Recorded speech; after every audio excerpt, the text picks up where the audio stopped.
मैं आपको लगातार यहाँ पर दिखा रहा हूँ एनआईए हेडक्वार्टर की ये तस्वीरें हैं। सिक्योरिटी यहाँ पर बढ़ाई गई है और जिस तरीके से जानकारी मिल रही है कि तमाम जो चीज़ें होंगी वो इसी एनआईए हेडक्वार्टर से आगे देखी जाएंगी। जीरो ग्राउंड फ्लोर पर जो सेल है वहाँ पर तैबुल राना को रखा जाएगा। तीसरी मंजिल पे साफ तौर पर जो एक इन्वेस्टिगेशन सेल है वो बनाया जाएगा और आप देखेंगे सिक्योरिटी पर्सनल जो यहाँ पर मौजूद है वो लगातार यहाँ पर नज़र बनाए हुए हैं। सड़क पर अगर कोई गैदरिंग हो रही है, यहाँ तक कि जो मीडिया पर्सनल भी यहाँ पर है उनको संभवतः यहाँ से हटाया जा रहा है। तो एक बड़ी बैठक इस समय एनआईए हेडक्वार्टर के अंदर चल रही है और उस बैठक में साफ तौर पर यह तय किया जा रहा है कि किस तरीके से आगे की जो भूमिका है वो रहने वाली है। ऐश्वर्या भी हमारे साथ है। सर, जो तस्वीरें हम लगातार बिल्कुल और अभी देख रहे हैं और जिस तरह से हमारे पास अब जानकारी मिल रही है कि वो इस समय टर्मिनल के अंदर है और करीबन 1-1.25 घंटे से ज़्यादा का समय लग सकता है एयरपोर्ट के अंदर ही। अभी जो काफिला बाहर निकला था थोड़ी देर पहले वो रक्षा मंत्री राजनाथ सिंह का था, वो अभी दिल्ली से बाहर थे, वहाँ से लौटे हैं, तो इसलिए वो थोड़ा सा उधर कन्फ्यूजन हुआ। लेकिन जैसे ही चेक किया गया तो वो रक्षा मंत्री राजनाथ सिंह का काफिला था।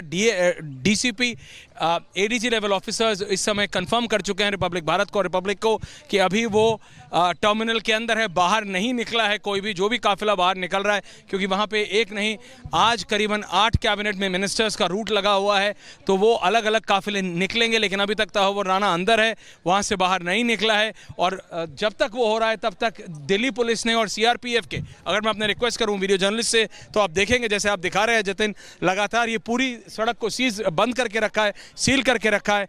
इस तरीके का रूट आमतौर पे VVIPs के लिए लगता है जब Z+ ASL सिक्योरिटी होती है, लेकिन उसके सिक्योरिटी प्रोटोकॉल को देखते हुए और जिस तरीके से भारत सरकार ने भी वादा किया है अंतर्राष्ट्रीय एजेंसीज़ को कि पूरा प्रोटोकॉल होगा, तो जो मेडिकल है और जो उसकी सिक्योरिटी है उसका खासा ध्यान रखा जा रहा है। जतिन, आमतौर से भारतीयों में गुस्सा है।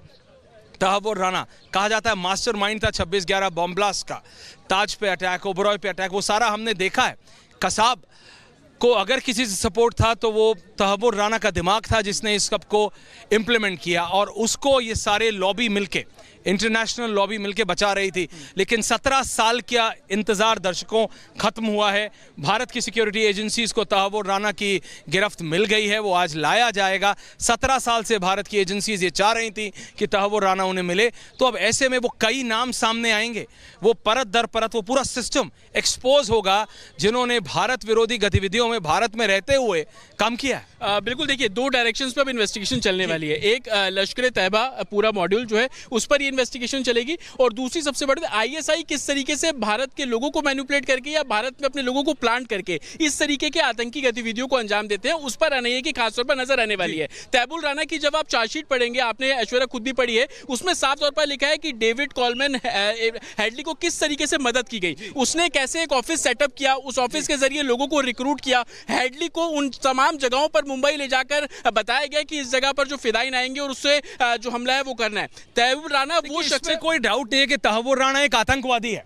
Let this be very clear, Tahawwur Rana is a terrorist. What Indian agencies wanted, हम क्या चाहते थे, इस आतंकवादी की गिरफ्त, ताकि इस आतंकवादी को किस किस ने सपोर्ट किया है भारत के अंदर भारत के बाहर। हमें पता है कि पाकिस्तान में हड़कंप मचा हुआ है, हमें पता है कि पाकिस्तानी एजेंसीज, पाकिस्तानी सरकार अपने आप को इस तहव्वुर राना से अलग करने में लगे हैं, बट इट्स टू लेट। वो डिनाई कर से जो भी, अब पाकिस्तान ने कभी माना है, उन्होंने अपने फौजियों को नहीं माना जतिन, तो ये किसको मानेंगे?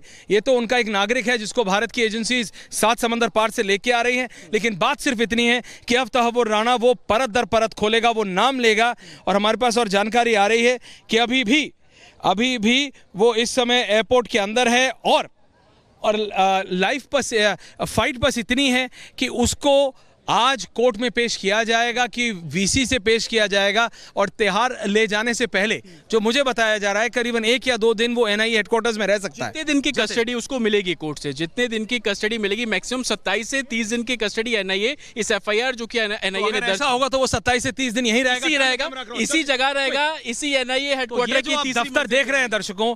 इस दफ्तर, ये जो नेशनल इन्वेस्टिगेटिंग एजेंसी का ऑफिस है, ये नया बनाया ऑफिस है, ये मेन रोड है जिसको बंद कर दिया गया है।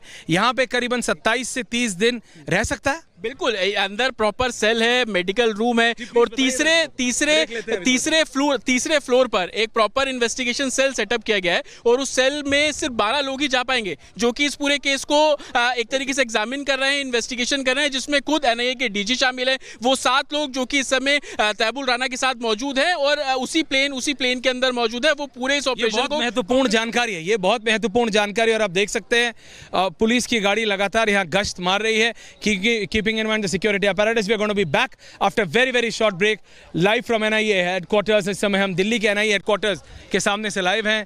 मैं जतिन, सुमित, हम सब लाइव है। वापस आते एक छोटे से ब्रेक। 1 घंटे का समय लग सकता है। अब ऐसे में पेशी जो होनी है वो वीडियो कॉन्फ्रेंसिंग के माध्यम से भी हो सकती है। इसके लिए भी खास तैयारियां की गई है। वहाँ बाकायदा यानी कि NIA HQ में बाकायदा ये तैयारी कर ली गई है कि अगर वीडियो कॉन्फ्रेंसिंग के माध्यम से पेश करना है तो किस तरीके से करना है। लेकिन सुबह से ही अगर मैं बात करूँ यहाँ पटियाला हाउस कोर्ट की, जहाँ पर NIA की विशेष अदालत है, तो वहाँ पर भी खास तैयारियां की गई थी। यहाँ पर पुलिस की फोर्स को बढ़ाया गया था, पैरामिलिट्री फोर्सेस को बढ़ाया गया था। खुद जो DCP नई दिल्ली है वो यहाँ पर जायजा लेने के लिए पहुंचे हुए थे कि आखिरकार सुरक्षा के क्या इंतजाम किए गए हैं। यहाँ लगातार जो ID कार्ड्स है वो चेक किए जा रहे हैं। अगर कोई यहाँ पर बिना किसी वजह के खड़ा हुआ है उसे यहाँ से हटाया जा रहा है। यानी तैयारी यहाँ पर भी है कि अगर जरूरत पड़ी तो यहाँ पर लाकर ही पेश किया जाएगा। हालांकि आज महावीर जयंती है, आज बंद है कोर्ट, लेकिन फिर भी कोर्ट की कार्यवाही चलती रहती है। विशेष जज यहाँ पर हो सकते हैं जो इस पूरे मामले में सुनवाई करें। देखिए 2 चीजें इस बारे में निकल करके सामने आ रही है कि हो सकता है सुनवाई आज ही हो जाए या फिर कल हो सकती है, क्योंकि अभी NIA यहाँ गिरफ्तारी कर रही है और NIA के द्वारा गिरफ्तारी करने में लगभग 1 से सवा घंटे का समय लग सकता है। यानी अभी बाहर आने में तैबुल राना को पालम एयरबेस से समय लगेगा।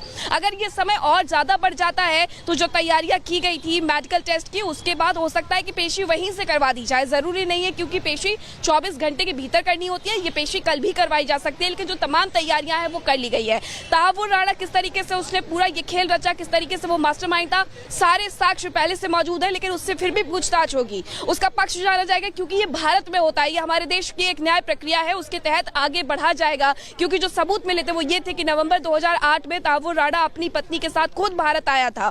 कनाडा का निवासी है, लेकिन किस तरीके से पाकिस्तान की सेना में कप्तान रहा है ये हर कोई जानता है। उसके क्या संबंध रहे पाकिस्तान से। पाकिस्तान कितना भी कोशिश कर ले झुटलाने की, लेकिन पाकिस्तान का हर एक सच सामने आ रहा है। अभी 13 फरवरी 2025 की अगर मैं बात करूं तो साफ तौर पर औपचारिक ऐलान ये ट्रंप के द्वारा किया गया था, अमेरिकी राष्ट्रपति के द्वारा किया गया था कि हम हैंडओवर करने जा रहे हैं, प्रत्यर्पण करने जा रहे हैं। और अब वही कार्रवाई होते हुए नजर आ रही है। देखिए 2008 के पहले ही 2005 में ये सारा चक्रव्यूह शुरू हो जाता है, जब डेविड हेडली को अपना इमिग्रेशन का ऑफिसर नियुक्त करके वो मुंबई भेजता है। मुंबई में जाकर के रेकी की जाती है और रेकी करने के बाद जब सारा कुछ खाका तैयार हो जाता है 2008 में खुद आकर के तैबुल राना ये सारा कुछ जायजा लेता है। हमारे साथ हमारे सहयोगी जतिन लगातार NIA हेडक्वार्टर से बने हुए हैं।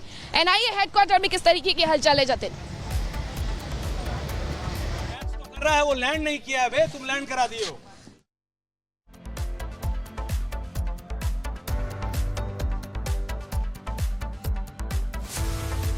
बिल्कुल देखिए तस्वीरें मैं आपको लगातार यहाँ पर दिखा रहा हूँ। NIA हेडक्वार्टर की ये तस्वीरें हैं। सिक्योरिटी यहाँ पर बढ़ाई गई है और जिस तरीके से जानकारी मिल रही है कि तमाम जो चीज़ें होंगी वो इसी NIA हेडक्वार्टर से आगे देखी जाएंगी। 0 ग्राउंड फ्लोर पर जो सेल है वहाँ पर तैबुल राना को रखा जाएगा। तीसरी मंजिल पे साफ तौर पर जो एक इन्वेस्टिगेशन सेल है वो बनाया जाएगा। और आप देखेंगे सिक्योरिटी पर्सनल जो यहाँ पर मौजूद है वो लगातार यहाँ पर नज़र बनाए हुए हैं। सड़क पर अगर कोई गैदरिंग हो रही है, यहाँ तक कि जो मीडिया पर्सनल भी यहाँ पर है उनको सबब